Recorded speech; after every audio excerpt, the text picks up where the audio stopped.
Então, quando alguém desenvolve a doença de Alzheimer, no caso de um pai ou de uma mãe, é muito comum que haja o que nós falamos, o que Salvador Minuchin fala, de inversão hierárquica de papéis, né? Essa inversão hierárquica de papéis, ela faz com que o filho, muitas vezes, se torne um filho parentalizado.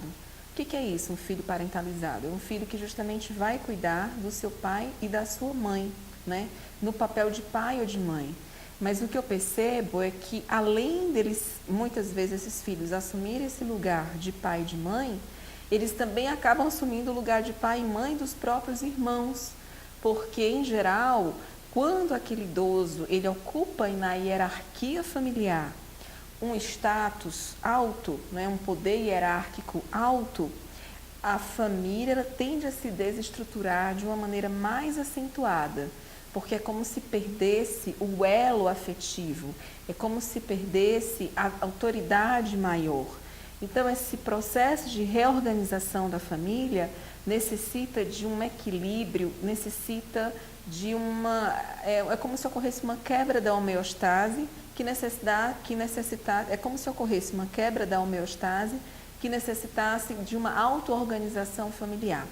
E esse processo de inversão hierárquica de papéis, muitas vezes, traz sofrimento não apenas para o filho, mas também para os filhos desses filhos. Mas o que acontece é que essa inversão hierárquica de papéis, ela traz também uma certa dificuldade para aquelas filhas que estão na meia-idade. E são filhas que nós chamamos de geração sanduíche, porque elas têm que se dividir entre cuidar dos seus pais idosos e cuidar dos seus filhos, os filhos mais novos. E também tem que dar uma certa atenção aos seus cônjuges, né? Então, essa disputa pela atenção no âmbito da família acaba desencadeando conflitos. Esses conflitos, eles são advindos por diversas ordens. Às vezes, o que eu percebo é que são conflitos que estavam latentes, ou seja, que a família ela já tinha certos padrões, certos mitos, certos segredos, porque muitas vezes é na doença de Alzheimer que esses segredos eclodem, que esses segredos vêm à tona e aí traz um misto de angústia para quem está cuidando e para quem necessita desse cuidado. E tanto os padrões, os mitos, os segredos, os legados familiares, ou seja, esse legado familiar, como o Borges Homenagem fala, um terapeuta de família, é justamente algo que muitas vezes é passado de geração a geração. Quem está cuidando tem um legado de cuidar. E aquele que não cuida também pode ter o legado de não cuidar. E é muito difícil porque a sociedade exige que cuide, que os filhos cuidem dos seus pais.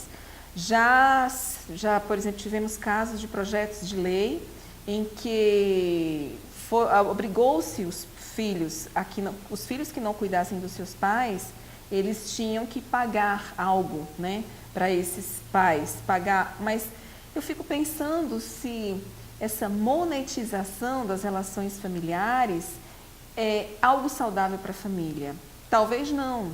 Você ser obrigado a pagar por uma coisa, né? Você não se compra afeto, não se compra sentimentos, não se vende sentimentos. Sentimento e afeto se conquista. A gente conquista o sentimento, a gente conquista o outro, a gente conquista o cuidado e cuidando do outro, né? Então, a gente percebe que muitas famílias, elas acabam desenvolvendo conflitos tanto pela disputa de quem vai cuidar ou de quem não vai cuidar, porque é mais comum sempre sobrar para uma pessoa cuidar, sempre um cuidador assumir essa carga onerosa. E a gente também observa que esses conflitos eles ocorrem por falta de comunicação. É muito importante que a família ela tenha momentos em que priorize a comunicação, em que priorize a divisão de tarefas familiares. Quem vai, por exemplo, se tem uma pessoa que está distante geograficamente, mas que gostaria de ajudar, mas não pode ajudar no dia a dia, então que essa pessoa, por exemplo, de repente pague um cuidador profissional para auxiliar ao cuidador familiar, né? Então, cada família ela precisa se reorganizar porque cada família tem a sua própria peculiaridade. Cada caso é um caso, a doença de Alzheimer, ela não acomete as pessoas de uma maneira igual, ela vai variar de acordo com as características de personalidade de cada sujeito, ela vai variar de acordo com a característica da família de cada pessoa, de acordo com a estrutura, com a dinâmica, com toda aquela história de vida. E a gente observa que as famílias, quando elas são coesas, quando elas têm uma história de coesão familiar, elas são mais funcionais e elas vão saber lidar melhor com o paciente, elas vão saber lidar melhor com o idoso.